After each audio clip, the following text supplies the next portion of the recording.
Hello friends, welcome to star online academy.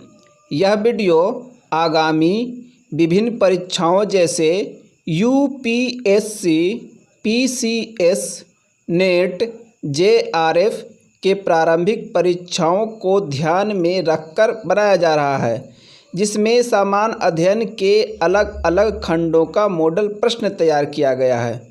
तो दोस्तों, आज का हमारा टॉपिक है ज्योग्राफी यानी भूगोल से संबंधित कुछ मॉडल क्वेश्चंस मैं आप लोगों के सामने रख रहा हूं।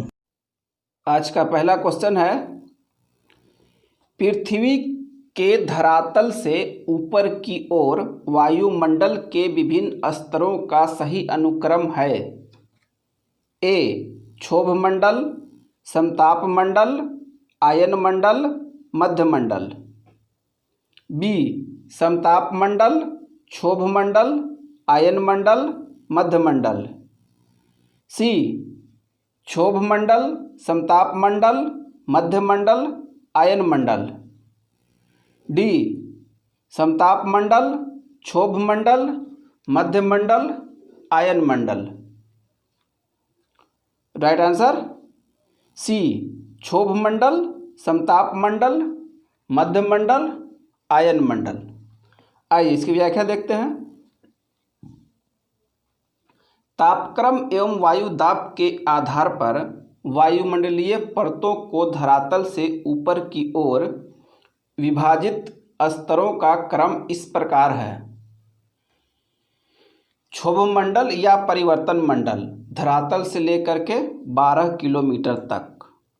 समताप मंडल 12 किलोमीटर से 50 किलोमीटर तक। मध्य मंडल 50 किलोमीटर से 80 किलोमीटर तक। आयन मंडल 80 किलोमीटर से 640 किलोमीटर तक। बहिर्मंडल 640 किलोमीटर से ऊपर। नेक्स्ट, निम्नलिखित कथनों पर विचार कीजिए। पहला, अटलांटिक महासागर की तुलना में प्रशांत महासागर में तापमान का वार्षिक परिसर अधिक है। दूसरा, दक्षिणी गोलार्ध की तुलना में उत्तरी गोलार्ध में तापमान का वार्षिक परिसर अधिक है। उपरोक्त कथनों में से कौन सा सही है? ए केवल एक, बी केवल दो, सी एक और दो दोनों, डी न तो एक न ही दो। राइट आंसर बी केवल दो। आइए इसकी व्याख्या देखते हैं। सागर का आकार जितना बड़ा होता है, वार्षिक तापांतर उतना ही घटता है। अतः अटलांटिक महासागर में प्रशांत महासागर की अपेक्षा अधिक तापांतर पाया जाता है। उत्तरी गोलार्ध में स्थलीय भाग की, जबकि दक्षिणी गोलार्ध में जलीय भाग की अधिकता है। अतः दक्षिणी गोलार्ध की तुलना में उत्तरी गोलार्ध में तापमान का वार्षिक परिसर अधिक है। नेक्स्ट, टॉर्नेडो बहुत प्रबल उष्णकटिबंधीय चक्रवात हैं जो उठते हैं। ए कैरिबियन सागर में, बी चीन सागर में, सी कैस्पियन सागर में, डी हडसन की खाड़ी में। राइट आंसर ए कैरिबियन सागर में। आइए इसकी व्याख्या। टॉर्नेडो यद्यपि समस्त उष्ण एवं उपोष्ण कटिबंधों में आते रहते हैं, परंतु कैस्पियन सागर और अमेरिकी क्षेत्र प्रमुख रूप से टॉर्नेडो प्रवण क्षेत्र हैं। नेक्स्ट, मेघ गर्जन के दौरान आकाश में तड़ित किनके द्वारा उत्पन्न होती है? पहला, आकाश में कपासी वर्षा मेघ के मिलने से। दूसरा, तड़ित से जो वर्षा मेघों को पृथक करती है। तीसरा, हवा और जल के कणों के ऊपर की ओर तीव्र चलने से। नीचे दिए गए कूट का प्रयोग कर सही उत्तर चुनिए। ए केवल 1, बी केवल 2 और 3, सी 1 और 3, डी कोई नहीं। राइट आंसर डी कोई नहीं। आइए इसकी व्याख्या। बिजली के चमकते ही ऊष्मा उत्पन्न हो जाती है, जिस कारण तापमान अचानक बढ़ जाता है और तीव्रता से अचानक फैलती है। इसी कारण भयंकर आवाज़ उठती है। इसे ही मेघ गर्जन कहते हैं। बड़ी बड़ी जल की बूंदों को टूटने के कारण तड़ित उत्पन्न होता है। उपरोक्त में से कोई भी कारक मेघ गर्जन उत्पन्न नहीं करते हैं। नेक्स्ट, अलग अलग ऋतुओं में दिन समय और रात्रि समय के विस्तार में विभिन्नता किस कारण से होती है? पहला, पृथ्वी का अपने अक्ष पर घूर्णन। दूसरा, पृथ्वी का सूर्य के चारों ओर दीर्घवृत्तीय रीति से परिक्रमण। तीसरा, स्थान की अक्षांशीय स्थिति। चौथा, पृथ्वी का नत अक्ष पर परिक्रमण। उपयुक्त कथनों में से कौन सा सही है? ए केवल 1, बी केवल 2 और 3, सी केवल 1 और 3, डी 1, 2 और 3। राइट आंसर बी केवल 2 और 4। आइए इसकी व्याख्या देखते हैं। पृथ्वी अपनी धुरी पर झुकी हुई है। यदि पृथ्वी अपनी धुरी पर झुकी हुई नहीं होती तो सर्वत्र दिन रात बराबर होते। इसी प्रकार यदि पृथ्वी सूर्य का परिक्रमा न करती तो एक गोलार्ध में दिन सदैव बड़े और रातें छोटी रहती, और दूसरे गोलार्ध में रातें बड़ी और दिन छोटे होते। परंतु विषुवतरेखीय भाग को छोड़कर विश्व के अन्य भागों में विभिन्न ऋतुओं में दिन रात की लंबाई में अंतर पाया जाता है। विषुवतरेखा पर सदैव दिन रात बराबर होते हैं। नेक्स्ट, मृदा संरक्षण वह प्रक्रम है जिसमें ए बंध मृदा उर्वर मृदा में परिवर्तित होती है, बी मृदा वतीत होती है, सी मृदा अप्रदन होता है, डी मृदा को नुकसान से सुरक्षित किया जाता है।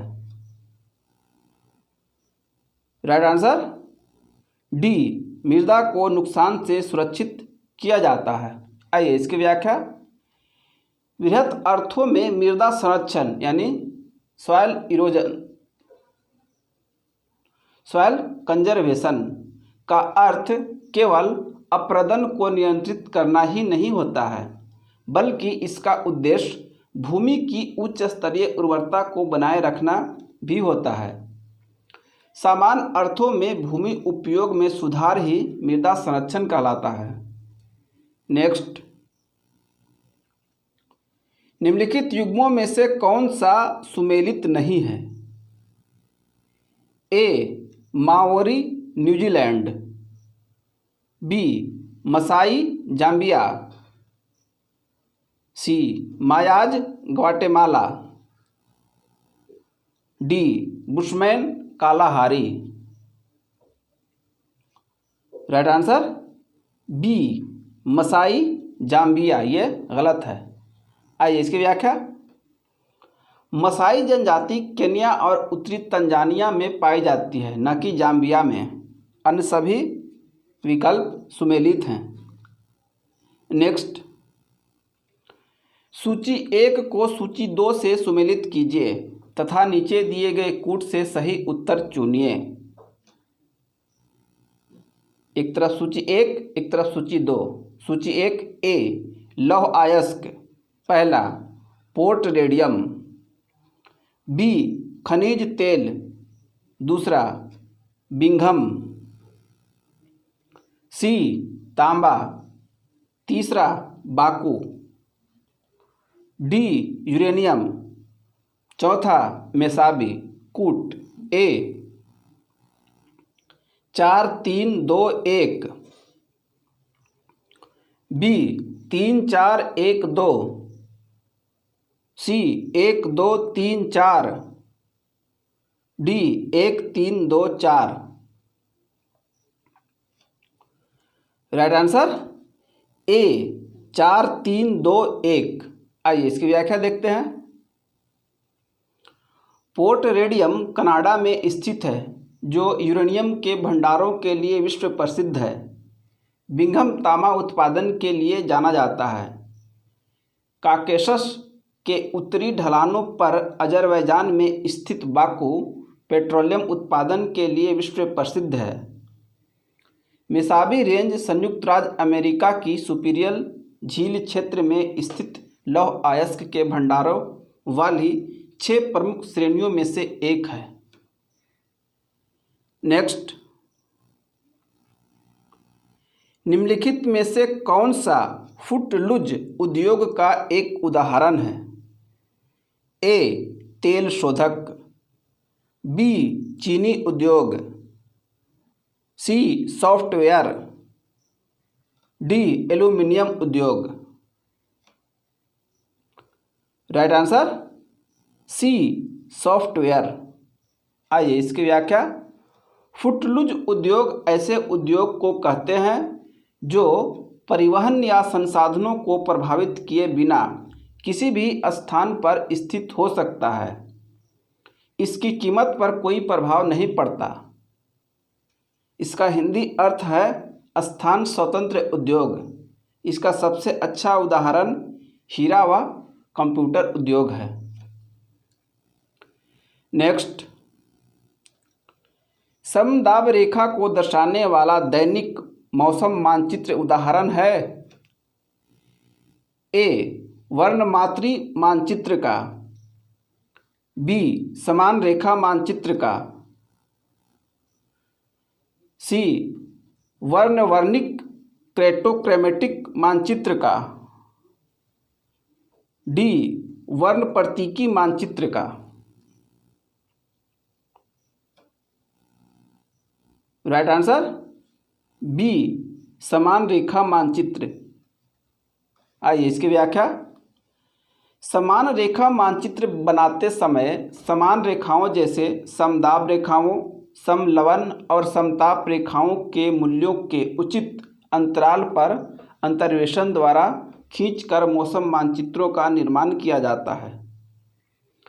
इन रेखाओं को खींचते समय मापी और आंकड़ों की शुद्धता पर ध्यान देना आवश्यक होता है। नेक्स्ट, निम्नलिखित कथनों पर विचार कीजिए। पहला, पिछले 2 दशकों में उत्तर भारतीय मैदानों में बाढ़ की बारंबारता बढ़ गई है। दूसरा, गाद के निक्षेपण के कारण नदी घाटियां की गहराई में कमी हो गई है। उपयुक्त कथनों में से कौन सा सही है? ए केवल 1, बी केवल 2, सी 1 और 2 दोनों, डी 1 2 और न तो 1 न ही 2।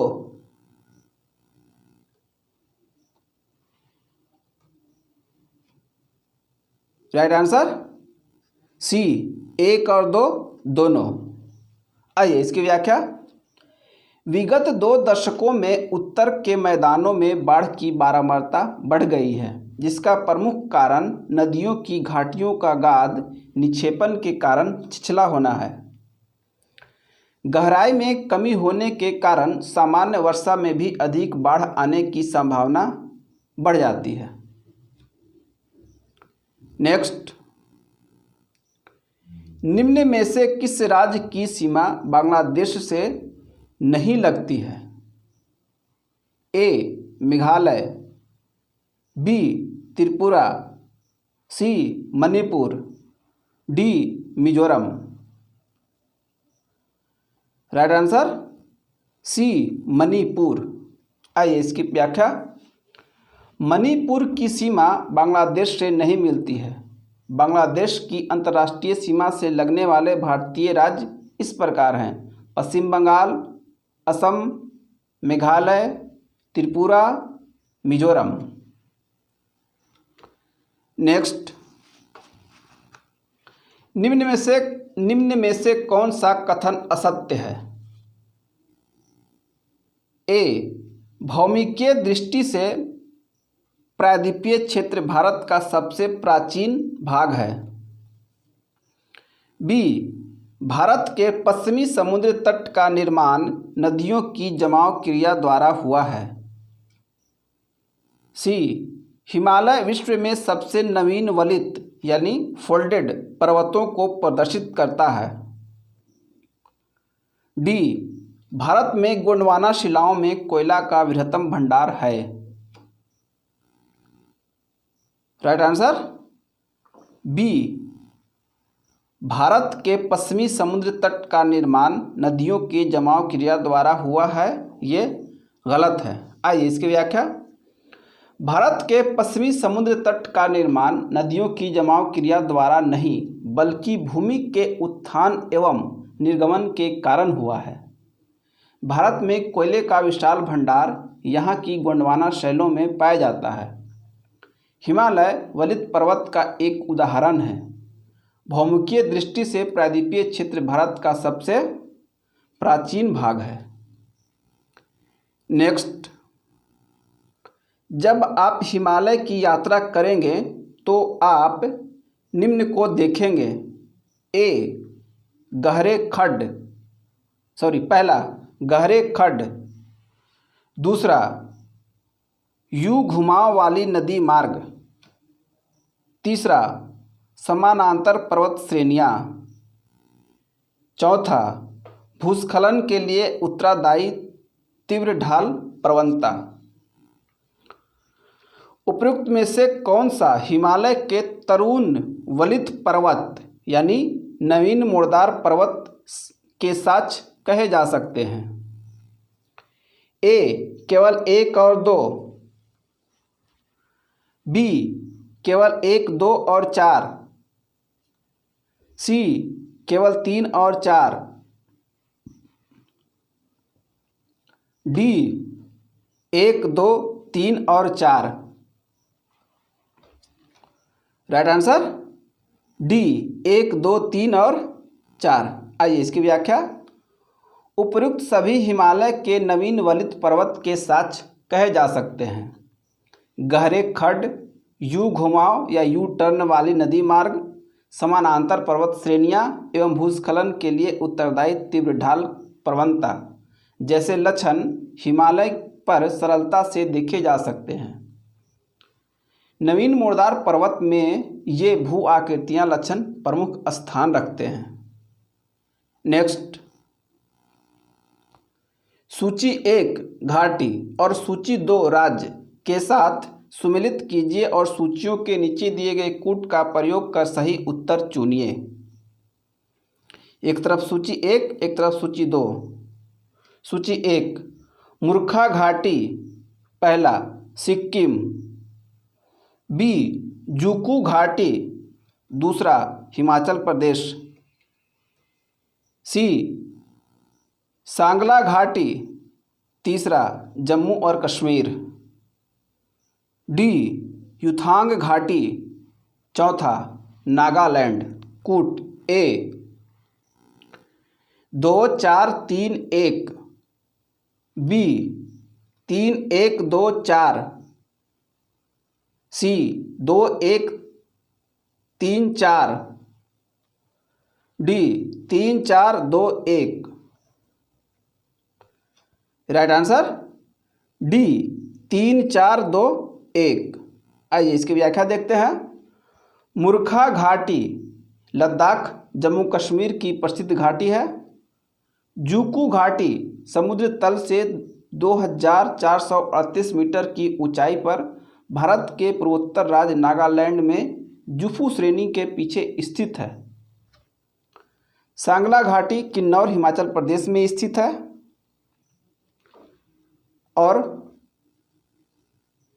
चारों ओर पर्वतीय चोटियों और वस्पा नदी से घिरी हुई है। युथोंग घाटी गैंगटोक सिक्किम से 149 किलोमीटर की दूरी पर स्थित है। नेक्स्ट, निम्नलिखित में से कौन सा एक कर्नाटक, केरल और तमिलनाडु राज्यों के मिलन स्थल पर स्थित है? ए. अन्नामलाई पहाड़ियाँ, बी. पालनी पहाड़ियाँ, सी. अगस्तमलाई पहाड़ियाँ, डी. नीलगिरी पहाड़ियाँ। Right answer D. नीलगिरी पहाड़ियाँ। आइए इसकी व्याख्या। नीलगिरी पहाड़ियाँ भारत के दक्षिण भाग में स्थित एक पर्वतमाला है। यह पर्वतमाला पश्चिमी घाट श्रृंखला का हिस्सा है। यह कर्नाटक, केरल एवं तमिलनाडु राज्यों का मिलन स्थल है। नेक्स्ट, छोटा नागपुर पठार का सर्वाधिक घना बसा जिला धनबाद क्यों है? ए. खनन उद्योग का विकास और औद्योगिकीकरण, बी. उपजाऊ मिट्टी तथा दामोदर से निकाली गई नहरों द्वारा सिंचाई की सुविधा, सी. कोयला, लोहा, अभ्रक, तांबा इत्यादि का पाया जाना, डी. उपरोक्त सभी।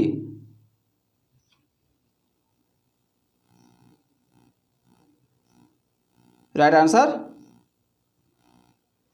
ए।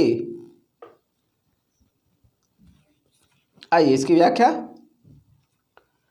धनबाद कोयला खनन और औद्योगिक संस्थान के लिए जाना जाता है। धनबाद में लाल मिट्टी व्यापक क्षेत्र में पाई जाती है जो कृषि के लिए उपयोगी नहीं है।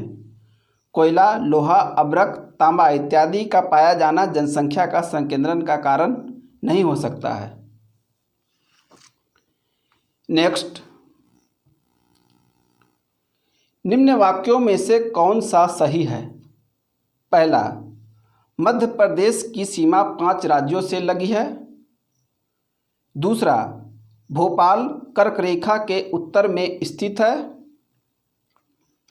तीसरा, पंजाब राज्य की सीमा कहीं भी जम्मू कश्मीर से नहीं मिलती।